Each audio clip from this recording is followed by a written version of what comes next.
Welcome to this edition of Grizzlies Spotlight, covered by ATI Physical Therapy. I'm Nate Gatter, joined this week by Grizzlies relief pitcher Grant Black.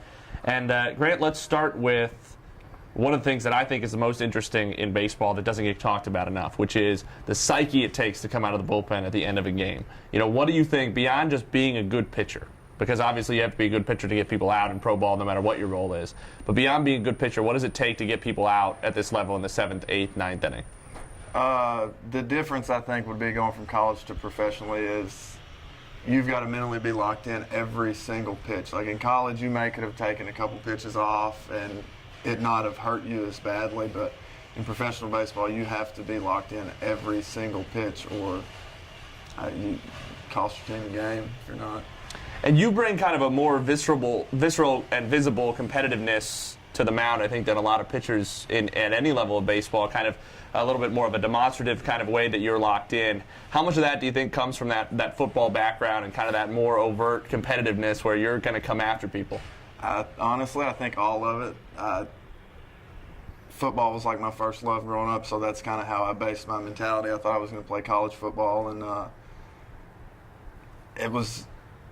you got to be in a little different mindset playing football than you do other sports, and I didn't really know how to differentiate it from the baseball field, so it always kind of ran together, and it made me how I act, I guess.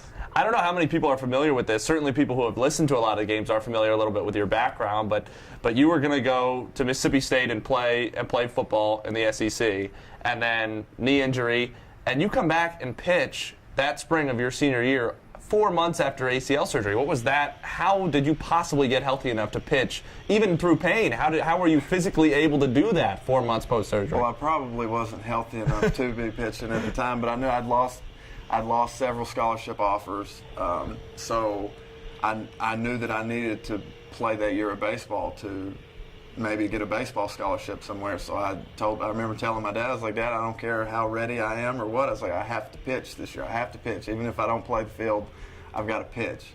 And I just kind of did it. I don't know, it hurt a lot. I remember it wasn't fun. You had kind of then a roundabout journey in college, for similar reasons, in part because you were battling through some other injuries and things like that. You know, what was going through your mind at various points? What did you tell yourself to just kind of stick with it and persevere through some of those obstacles? Well, I had Tommy John surgery my sophomore year of college, so that was another huge setback, and I almost hung him up after junior college. I talked with some guys that I'd played junior college with, and we had a lot of conversations about hanging him up and not playing anymore. I was having trouble throwing strikes after Tommy John, and it was just, honestly, it became miserable for a little while to just try to go out there and compete, and I kept to it and stuck to the plan, and ended up, it got a lot better after that. Thankfully, I got in a good place where I was at UAM at Arkansas Monticello, and a very comfortable place for me to be, and that helped a lot. I think the atmosphere helped me a lot more there than anything else. Well, certainly the Grizzlies are thankful that Grant stuck around. That's been this week's edition of Grizzlies Spotlight, covered by ATI Physical Therapy. Grant, thanks for joining us. Continued success. Thank you.